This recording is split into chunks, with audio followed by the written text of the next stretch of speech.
किसी भजनकार ने कहा, माँ बाप से बढ़कर दुनिया में कोई शक्ति, दुनिया के किसी देवता को पूजना चाहते हो तो सबसे पहले याद करना उस देवता ने भी माँ बाप की सेवा की है। हम राम की बात करें तो राम ने भी सबसे पहले अपने माँ बाप को पूजा था। रात काल उठ गए रघुनाथा,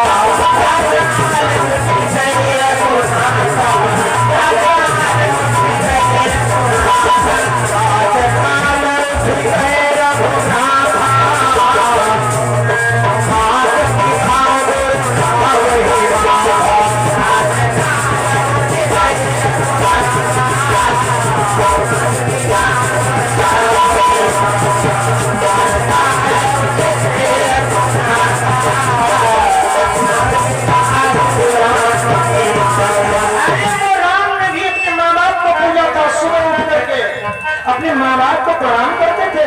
आओ कृष्ण की बात करते हैं। कृष्ण सुबह उठते थे, अपनी मैया यशोदा के पास में जाते थे, अपने बाबा नंद के पास में जाते थे, याद देवकी मैया भी आती थी, याद वसुदेव जी भी आते थे। जिस समय मथुरा पहुंचते हैं, मथुरा में सबसे पहले अपने माँ बाप को प्रणाम किया, नाना नानी के पास में गए। वो ब्रह्म भी अपने माता पिता को पूछता था, और हम कहाँ बैठे? हम अपने माँ बाप को देखते हैं तो पिता घर आता तो बेटा घर से बाहर, बेटा घर आता तो पिता बाहर। क्या स्थितियां हैं? भूलो सभी को तुम मगर माँ बाप को मत भूलना, भूलो सभी को तुम मगर माँ बाप को मत भूलना,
समर्पित है।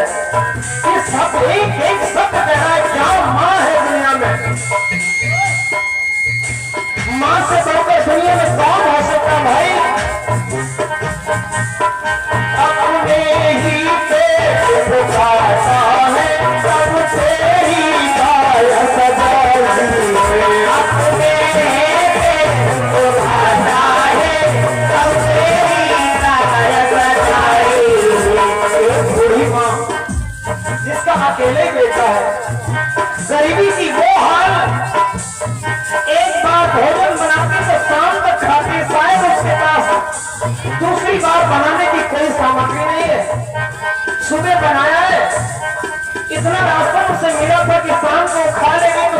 कुछ नहीं बचेगा। हाँ, सुबह उसका बेटा जगेगा, उठेगा, अपनी माँ के पास में आएगा, अपनी माँ के आंचल को पकड़ेगा और अपनी माँ से कहेगा, माँ मुझे भूख लगी है। तब वो माँ क्या सोचेगी? चाहती हुई जानती है मैं भूखी हूँ, मैं खा लूं एक रोटी, लेकिन नहीं खाऊंगी।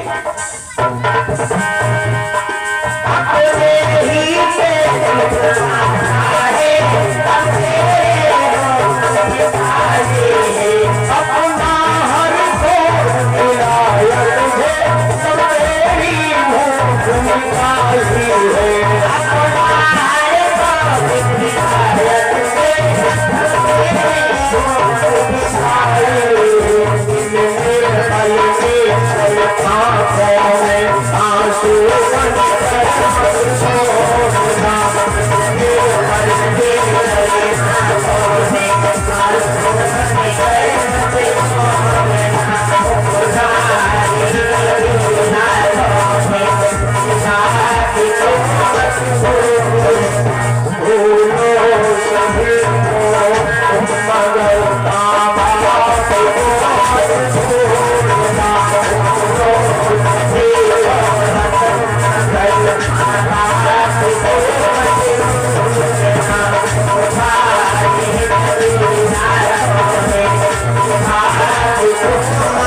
अंतिम और विशेष लाइन जरा सोचो, एक बार बैठ करके सोचना, एक बार आंख बंद करके एक बार बैठ करके सोचना, माँ क्या है? क्या मैं अपनी माँ के कर्जा को कभी चुका पाऊंगा? जिस माँ ने उस माँ की भरी ठंड में मुझे गीले से उठा करके सूखे में लेटाया, स्वयं गीले में लेट गई। गीले में समा सोई थी,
भगवान की, श्री हनुमान जी महाराज की।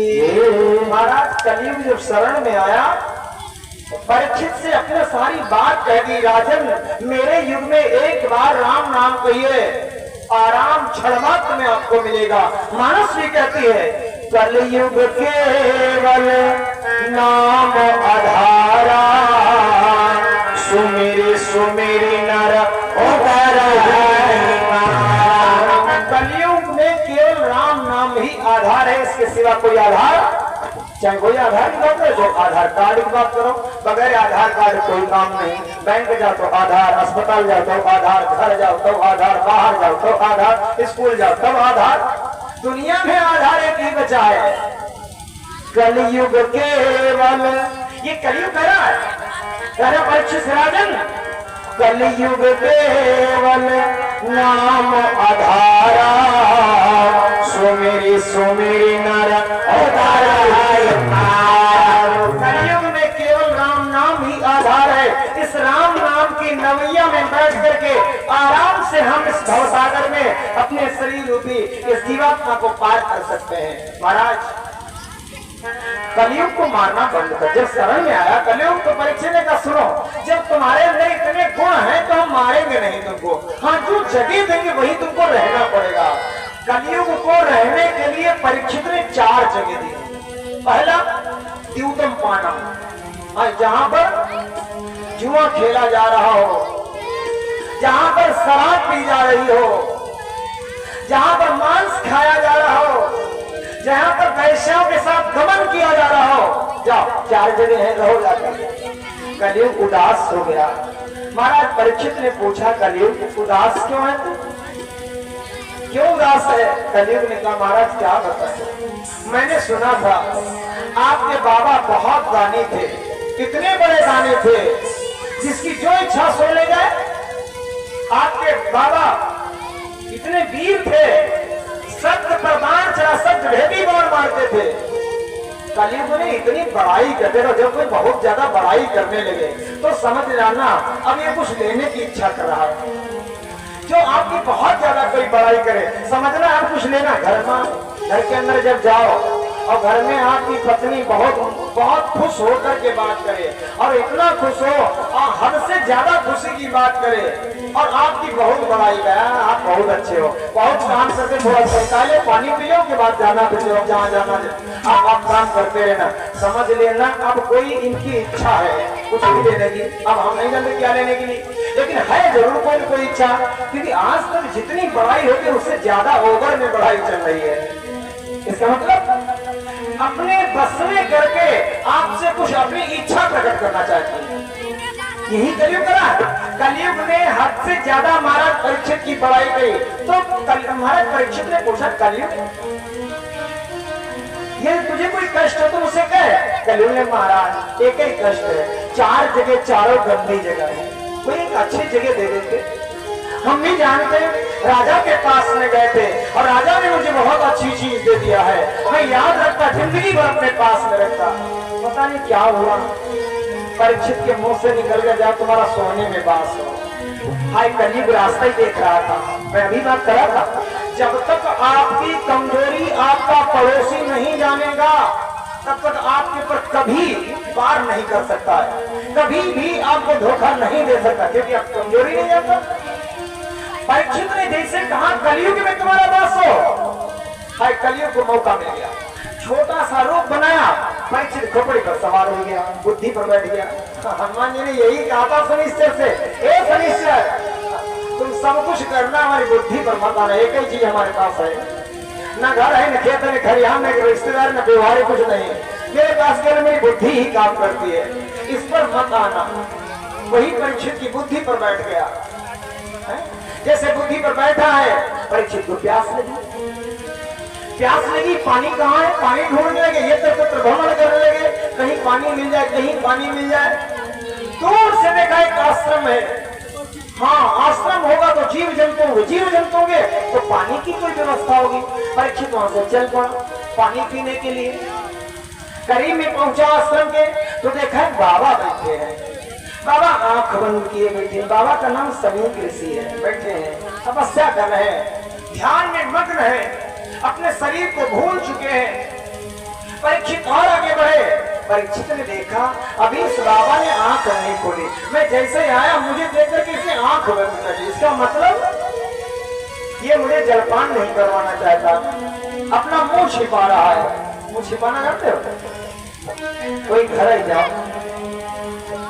कोई नहीं ऐसे है नहीं, इसलिए हम कहते हैं यहाँ की बात करें उनका कोई दोबारा नहीं कहते नहीं,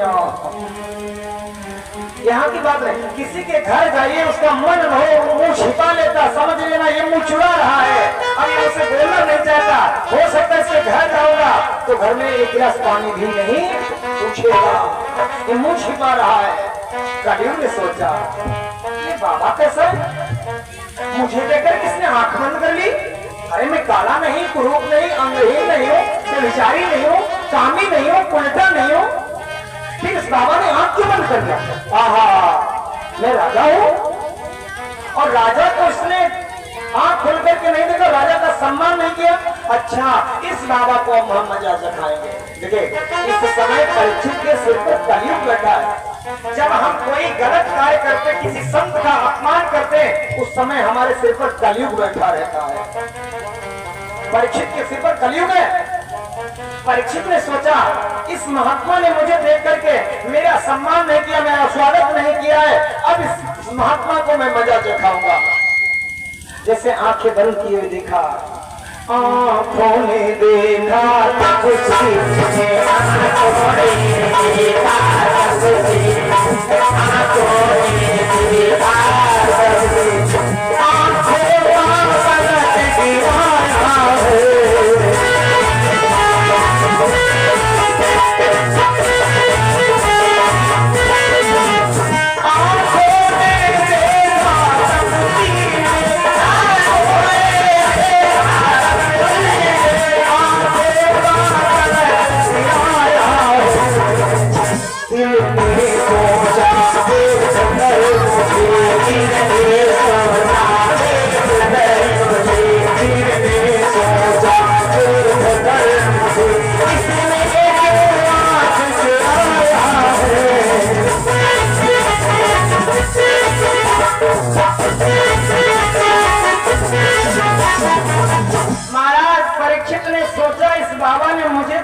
बाबा मेरा सम्मान नहीं करना चाहता है, मैं राजा हूँ, ये मेरी प्रजा। देखिए, ये शब्द बार बार क्यों यूज करें? परीक्षित बार बार क्यों कहे मैं राजा हूँ? राजा शब्द ही अहंकार है, और जब तक अहंकार नहीं टूटता, मैंने कई बार शायद उदाहरण दिया है। एक राजा गुरु जी के पास गया और गुरु जी से कहा, गुरु जी हमको चेला बना लीजिए। गुरु जी ने खराब चीज लिया, खराब चीज ढूंढता नहीं पाया, अंत तो बैठ गया। अंदर से आवाज आई, राजा के अंदर से एक आवाज आई, मैं दुनिया में सबसे खराब नहीं हूँ, इसीलिए मुझे कोई खराब व्यक्ति घोड़े से नहीं मिला है। राजा सबसे अहंकार है। महाराज परीक्षित ने सोचा, इसने मेरी मुझे देख करके मेरा सम्मान नहीं किया, अभी इसको मैं मजा चखाऊंगा। राजा इधर उधर घूमता रहा, देखा पड़ोस में मरा हुआ सर्प पड़ा है। उस सर्प को अपने बाण की नोक से, उस सर्प को अपने बाण की नोक से उठाया और उठा करके समीक ऋषि के गले में डाल दिया। हाथ से नहीं उठाया, उस मरे हुए सर्प को उठाया राजा ने बाण की नोक से। छुई यहां से उठे, बाण की नोक से उठा करके राजा ने समीक ऋषि के गले में डाल दिया और डाल करके राजा चला गया। घर जैसे पहुंचा राजा, उतारा अपना मुकुट, जैसे मुकुट उतार करके रखा, कलयुग हट गया सिर पर से। और जैसे कलयुग हटा है सिर से, अब तो राजा को सब याद आ गया, मैंने संत का अपमान किया। संत का अपमान का मतलब मृत्यु। जिसने संतों का अपमान किया उसको धोखा खाना पड़ा है। चाहे संत कुमारों का अपमान किया था जय और विजय में, राक्षस बनना पड़ा। चाहे पवन लेखा का अपमान किया था ध्रुविक ने, एक नहीं अनेक उदाहरण है। महाराज परीक्षित बड़ा प्रायश्चित रहता है, बैठे बैठे सोच रहा था, मैंने संत का अनादर किया है, संतों ने मुझे श्राप क्यों नहीं दे दिया, मैं मर जाऊं। प्रायश्चित करा। इतने ही बीच में समीक ऋषि के शिष्यों ने संगी को बताया, उनके बेटे को बताया, संगी तू नहाता ही रहेगा, तेरे पिता का अपमान कर दिया राजा परीक्षित ने, गले में मरा हुआ सर्प डाल दिया राजा परीक्षित ने, तुम्हारे पिता का अपमान किया है। जैसे सुना है संगी ने मेरे पिता का अपमान किया है, क्रोध आया, शरीर तमतमाया, आंखें लाल लाल हो गई, भौहें फड़फड़ा रही है, हाथ तमतमा रहे हैं। जहां स्नान कर रहा था वहीं से जल उठाया, क्रोध की मुद्रा में हम अंजलि में जल लिया और जल लेकर के जल को अभिमंत्रित किया। सच्चे ब्राह्मण सच्चे मुनि अपमान सहे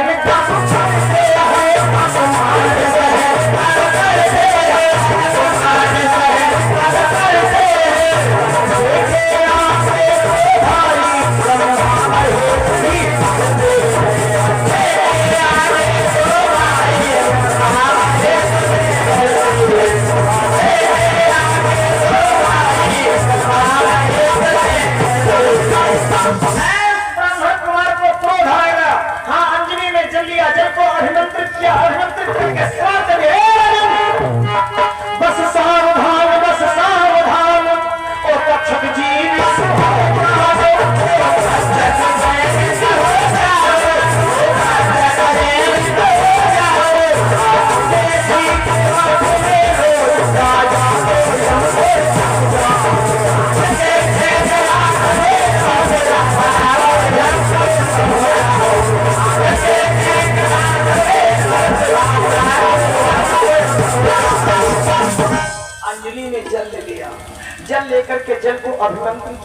को श्राप दे दिया, हे राजन, तुमने मेरे पिता के गले में मरा हुआ सर्प डाला है। जाओ राजन, मैं तुमको श्राप दे रहा हूँ। आज के ठीक जैसे सर्प का दिवस आएगा, तुमको तक्षक सर्प डस लेगा। यही जिसको तुमने गले में डाला, यही सब जगेगा, यही सब जीवित होगा, उठेगा, जाकर के तुमको डसेगा, तेरी मौत हो जाएगी। श्राप दे दिया। वापस आया, श्रृंगी दौड़ता हुआ अपने पिता के पास में आया, देखा पिता के गले में मरा हुआ सर्प पड़ा है। मरा हुआ सर्प को देख करके आज श्रृंगी रोने लगा बैठ करके, और अपने पिता से कहा, पिताजी आंखें खोलो, पिताजी आंखें खोलो, देखो राजा ने तुम्हारा अपमान कर दिया है। उस राजा ने आकर के तुम्हारे गले में मरा हुआ सर्प डाल दिया। पिताजी आंखें खोलो। बोला संभालिए पिताजी, बोला संभालिए बेहताब, कुछ खबर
कीजिए जब चला गया, इधर संगी ने श्राप दे दिया। संगी अपने पिता के पास में बैठा, पिताजी आंखें खोलो, आंखें खोलो पिताजी, देखिए तुम्हारे क्या दशा की है। राजा परीक्षित ने जब आंख नहीं समेटने खोली तो संगी उठा, अपने पिता के कंधे को पकड़ा और कस के हिलाया गया, पिताजी आंखें खोलो। जैसे आंख खोली तो देखा संगी रो रहा है। हे संगी, रो रहा है तू, क्या हुआ? पिताजी अपने शरीर की तरफ देखिए। जैसे पिता ने शरीर की तरफ देखा, मरा हुआ सर्प निकाला और निकाल करके फेंक दिया। पिताजी, ये मरा हुआ सर्प राजा परीक्षित ने डाला है, आपका अपमान कर दिया। पिताजी, आपके अपमान के बदला लेने के लिए मैंने श्राप दे दिया। जैसे कहा मैंने श्राप दे दिया, सभी ऋषि ने संगी को डांटा, है संगी तूने ये क्या किया? तूने राजा को श्राप क्यों दिया? अरे राजा पिता के समान होता है, प्रजा पुत्र के समान होती। राजा और प्रजा का, पिता और पुत्र का संबंध होता है, तुझे श्राप नहीं देना चाहिए था। बेटा बेटा उन नरपति को, बेटा बेटा उन नरपति को, यू श्राप हर दिग तेरा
नारायण भगवान की, बोल गुरुदेव भगवान की। सभी ऋषि ने अपने श्रृंगी को डांटा, श्रृंगी तू बुद्धिमान था, ज्ञानी था, राजा को समझा सकता था अपने ज्ञान के बल पर, लेकिन साथ नहीं देना चाहिए था। इतनी जल्दी किसी को मृत्युदंड देना नहीं चाहिए था। ज्ञानी पुरुष सदैव अपने ज्ञान से समझा करके, मूर्ख को भी समझा करके उसे ज्ञानी बनाने का प्रयास करके, मूर्ख के साथ मूर्खता जैसा व्यवहार नहीं करना चाहिए। अब 11 बजना जिस चीज का इंतजार था, है ना प्रभु, अब भैया हमारे सर्वेश जी के बेटा आर्यन, जिनके उपलक्ष्य में और जिनके मुंडन संस्कार के उपलक्ष्य में कार्यक्रम चल रहा है, उनका आज बर्थडे भी है। और बर्थडे का समय हमें दिया गया था 11 बजे, हमने देखा अब बजा 11 ही है, ज्यादा नहीं बजा, 11 बजे समय दिया गया था, हमने अभी देखा एक बार देखे। तो व्यवस्थाएं करिए।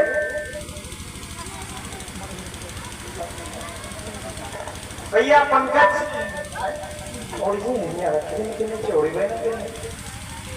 भैया पंकज जी के द्वारा 101 मुद्राओं का सादर दान भगवान के श्री चरण समर्पित हुआ है। परमात्मा जीवन का आदर कल्याण करें, ऐसे भगवान से कामना करते।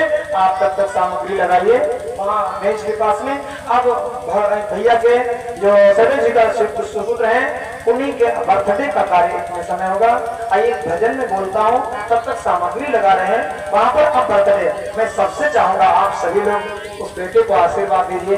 आज कितना वो सौभाग्यशाली है बेटा, जो इतने लोग बैठ करके उसको आशीर्वाद दें। कितने गांव से लोग आए हैं, सब लोग मिल करके उस बच्चे को आशीर्वाद देंगे। बच्चा बड़ा हो, पढ़े लिखे, आगे बढ़े और एक दिन याद करेगा, वो तो नहीं लेकिन माँ बाप जरूर कहेंगे हाँ भगवान की कथा होती, कथा में बर्थडे मनाया गया था। ये सौभाग्य की बात है। आइए मैं भजन बोलता हूँ, भजन के बाद में तब तक सारी व्यवस्था।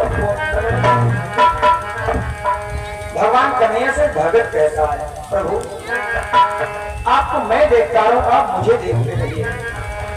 नैन से नैन अब तो मिलाओ, हे प्रभु बहुत समय बीत गया है, मेरी इच्छा अब तो मेरी तरफ देखो। जब तक नहीं देखोगे तब तक इस जीव का कल्याण होने वाला नहीं है। कहीं निवेदन किया है, नैन से नैन अब तो मिलाओ, तब तलक हमसे छिपते रहोगे।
रखिए, कैंडल वगैरह लगाइए। और कैंडल लगा करके जो भैया प्रमाण कहाँ गए, मैं तो सब देखा ही क्या है। ये आप लगाइए, ये केक वगैरह इसको रखिए टेबल पर और कैंडल लगाइए इसमें, खोलिए केक को।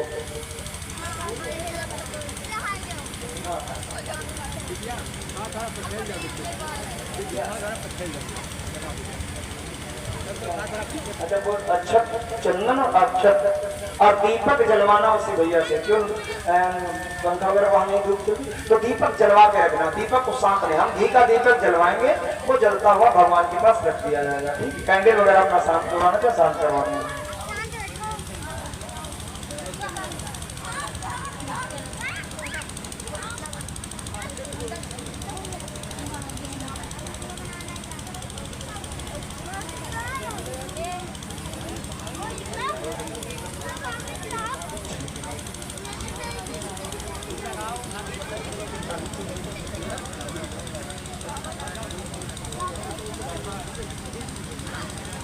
कैंडल